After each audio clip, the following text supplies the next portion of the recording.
Well, okay then. I feel like I've been starting a lot of sermons like that lately. Nothing like a good old weeping and gnashing of teeth passage, am I right? We've got the furnace of fire, the weeping and gnashing of teeth. We just need the whole being cast into outer darkness thing to have the trifecta of terrifying apocalyptic phrases.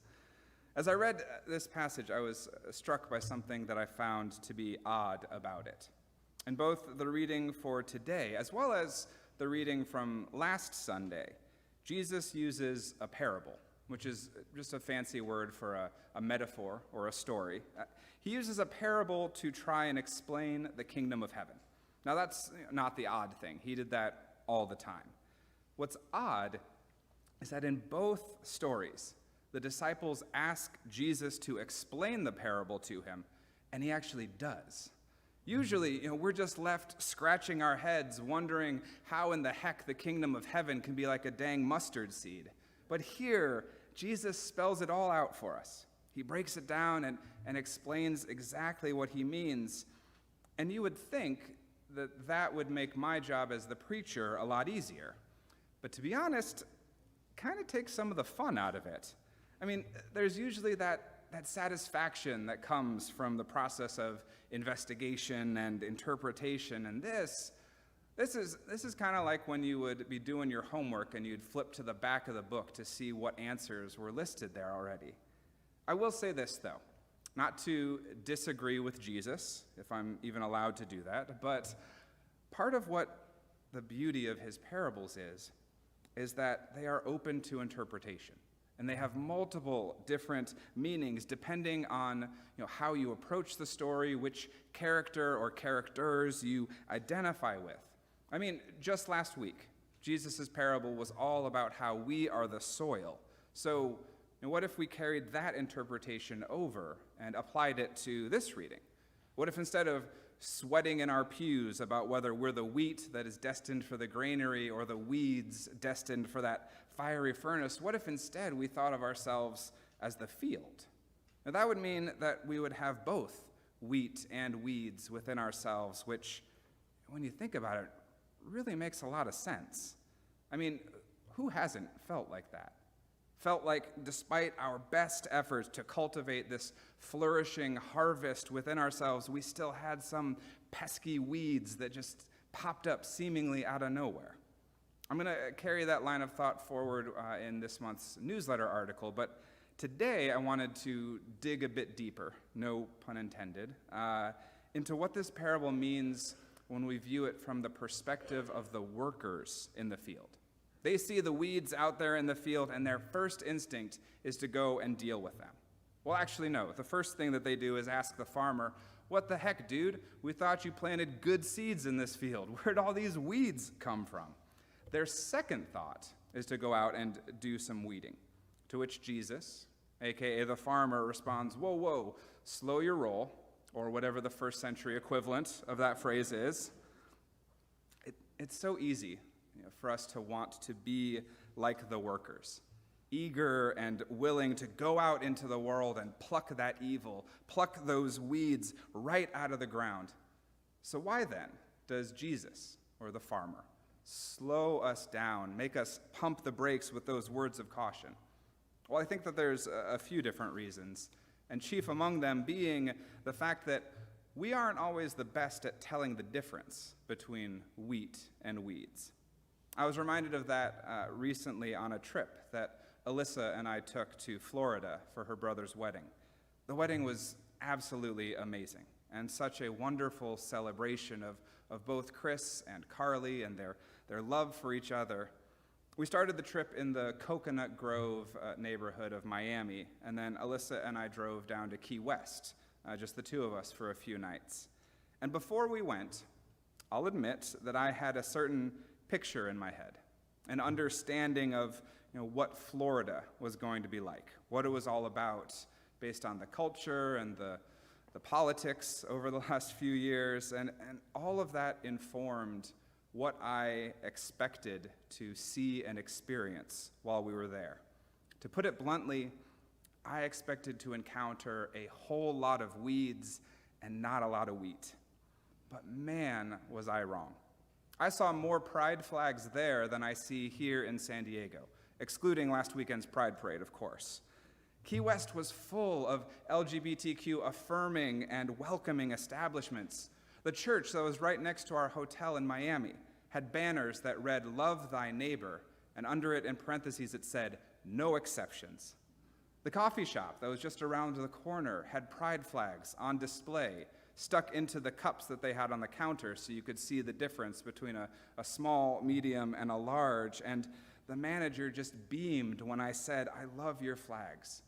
We experienced a vibrant Latine and Hispanic culture that welcomed and surrounded us, and I realized that all of my prejudgment had caused me to other these people. Othering is a social process where you marginalize others by valuing the groups that you belong to, while at the same time putting down and disparaging and excluding anyone from a different group. And when you other someone, when you label them not as a sibling in Christ or as another beloved child of God, it is so easy to treat them as this homogeneous, faceless entity and make blanket assumptions about who they are and what they believe.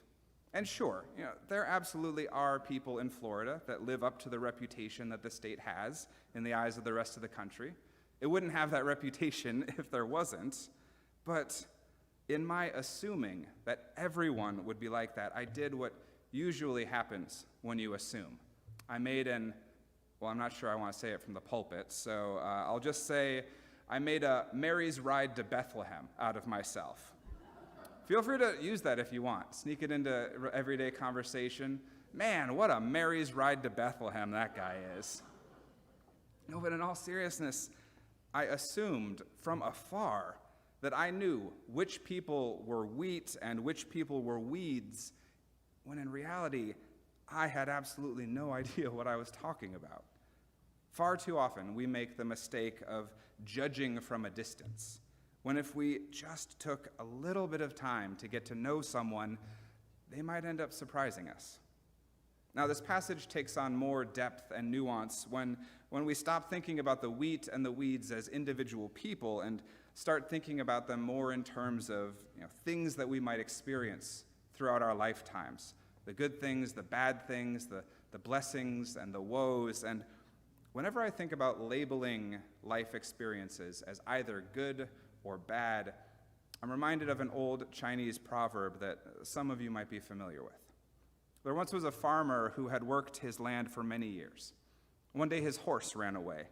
When the people of the village heard about it, they were very sympathetic. They said, "What bad luck you have. You must be so sad."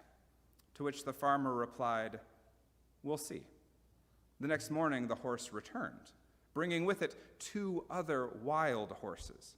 When the people of the village heard this news, they rejoiced on his behalf. They said, "How wonderful! Not only did your horse come back, but now you have 2 more horses. What great luck you have." "We'll see," said the farmer. The next day, the farmer's son was trying to ride one of the horses, but he fell off and he broke his leg.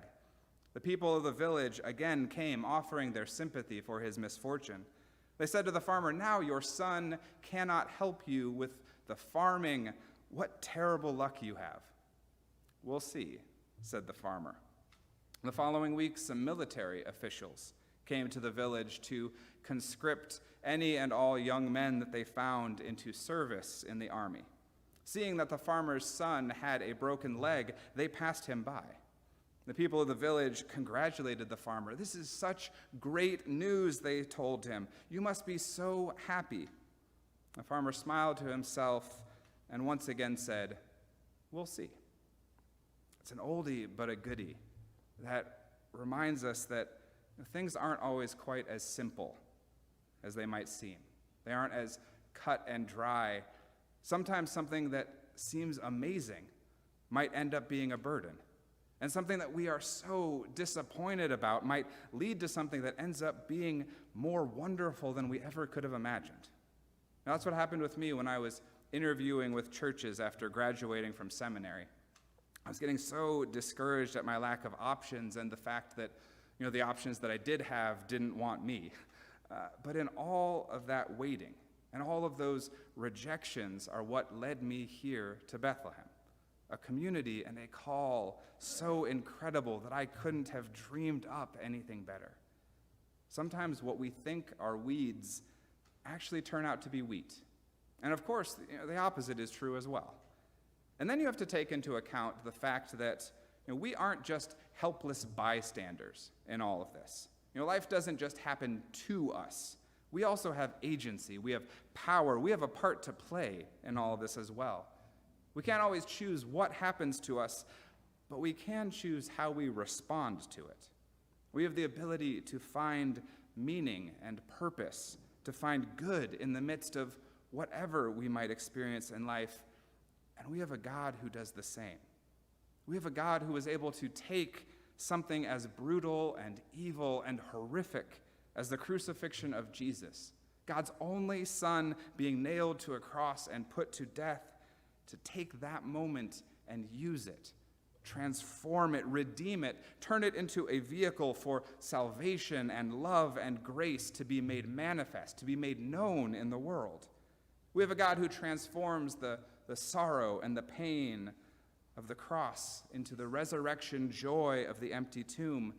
And if that was possible, just think about what God can do with the pain and the suffering in your life. But let me be clear about something really quick. This belief that something good can come from something bad doesn't necessarily mean that the bad thing that happened was actually a good thing. Far too often, people try and rush past the pain and grief of this world, saying things like, well, maybe this is just a blessing in disguise, or maybe there's something to be learned from all of this. Maybe someone has said something like that to you. I sure have heard it, and depending on the situation and depending on what has happened, that might just be the worst thing that a person could say.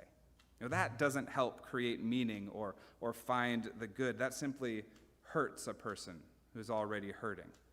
So we need to be careful that this optimism, this belief that good can and does come from everything that we experience, that it doesn't come at the expense of someone else, that it doesn't negate or explain away their pain too quickly.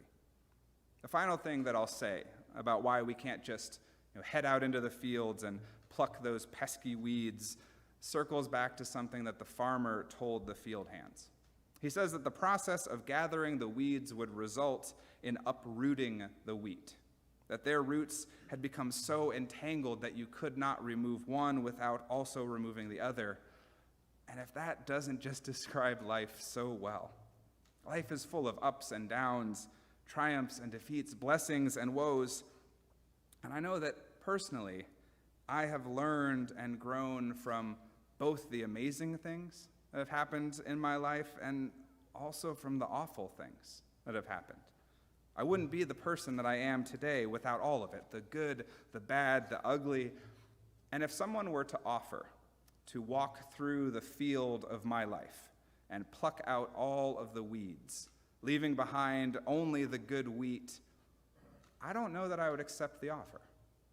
Because we need that whole spectrum to fully understand and experience this thing we call life. I know it might sound trite or cliche, but they do. They provide context for one another. How can we know a high if we've never experienced a low? How can we truly appreciate victory if we've never tasted defeat? And I know that this line of thinking falls apart when we get into more radical forms of suffering, those truly awful and seemingly irredeemable things that happen to people. I know that this doesn't work in every situation, but overall, good and bad, yin and yang, saint and sinner, however you want to say it, one cannot be fully understood without the other. And God reminds us that that's how it's supposed to be, that the wheat grows right alongside the weeds. And that doesn't mean that we can't be like the workers in the field and go, what the heck, God, when we come across a particularly weedy patch. But it does mean that maybe we shouldn't be too quick to grab our gardening gloves and realize instead that We might not know everything. I know, shocking, right? We might not be the best people to be judge, jury, and executioner or gardener for the apparent weeds of the world. But instead, we should place our trust in the wisdom and guidance of Jesus, of the farmer who invites us to wait and see, and sometimes to even be surprised. Amen.